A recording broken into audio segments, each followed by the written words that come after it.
আসসালামু আলাইকুম। আপনারা সবাই কেমন আছেন? আশা করছি ভালো আছেন। রমজান তো চলে এসেছে, সবাইকে রমজানের শুভেচ্ছা।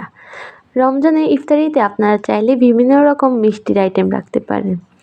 তো বাইরে থেকে কিনে আনা মিষ্টি যতটা না স্বাস্থ্যকর, বাসায় বানিয়ে নিজেরা ইফতারিতে সার্ভ করলে তার চেয়ে বেশি স্বাস্থ্যকর হবে।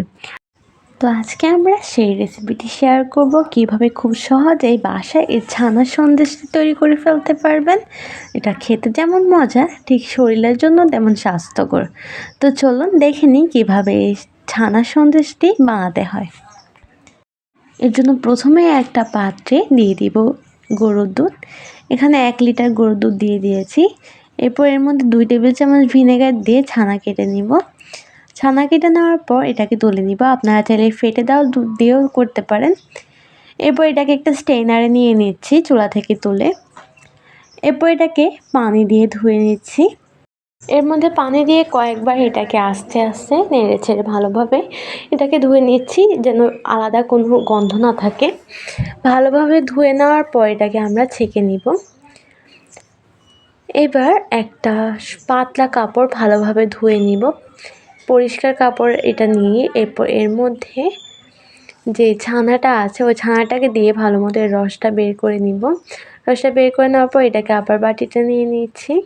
বাটিতে নিয়ে নিয়েছি, আমাদের ছানাটা রেডি। এবার মিষ্টি বানানোর জন্য চুলার একটা কড়াই দিয়ে এর মধ্যে দিয়ে দিব চিনি আর গুঁড়া দুধ। আপনারা ছানার পরিমাণ অনুযায়ী এবং আপনাদের টেস্ট অনুযায়ী জিনিসগুলো অ্যাড করবেন। এরপর এটাকে পানি দিয়ে দিচ্ছি, চিনি আর একটু অ্যাড করেছি। এরপর এটাকে নেড়ে চেড়ে এটা যখন ভালোভাবে বলক চলে আসবে তখন এর মধ্যে দিয়ে দিব সামান্য পরিমাণ কর্নফ্লাওয়ার। আপনাদের বাসায় না থাকলে এটাকে স্কিপ করতে পারেন, তবে সেক্ষেত্রে চিনিটা একটু বাড়িয়ে দিতে হবে। এবার এর মধ্যে দিয়ে দিব যে ছানাটা রেখেছিলাম রেডি করে, ওই ছানাটাকে দিয়ে আস্তে আস্তে নেড়ে চেড়ে একদম শুকিয়ে নিব। যতক্ষণ না ভালোভাবে শুকিয়ে যাচ্ছে ঠিক এরকম হয়ে আসলে চুলাটাকে অফ করে নিব এবং গরম থাকা অবস্থায় এটাকে একটা বাটিতে ঢেলে নিব। ঠান্ডা হওয়ার জন্য কিন্তু রেখে দেওয়া যাবে না, গরম থাকা অবস্থায় ঢালতে হবে, নাহলে কিন্তু এটা ঠান্ডা হলে আর শেপ দিতে পারবেন না। গরম থাকা অবস্থায় একটা বাটির প্লেটে নিয়ে নিয়েছি। এবার এটাকে চারদিক থেকে সমান করে শেপ দিয়ে নিচ্ছি। এবার এটাকে ঠান্ডা হওয়ার জন্য রেখে দিব। ঠান্ডা হয়ে গেলে এটাকে আমরা ছুরি দিয়ে টুকরো টুকরো করে কেটে নিচ্ছি। আপনারা চাইলে এটাকে ফ্রিজে রেখে সংরক্ষণ করতে পারেন, আবার চাইলে এমনিতেও খেতে পারেন।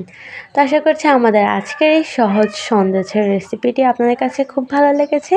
ভালো লাগলে সবসময় আমাদের পাশেই থাকবেন। আপনাদের সবাইকে আবারও জানাই রমাদান মুবারক। আসসালামু আলাইকুম।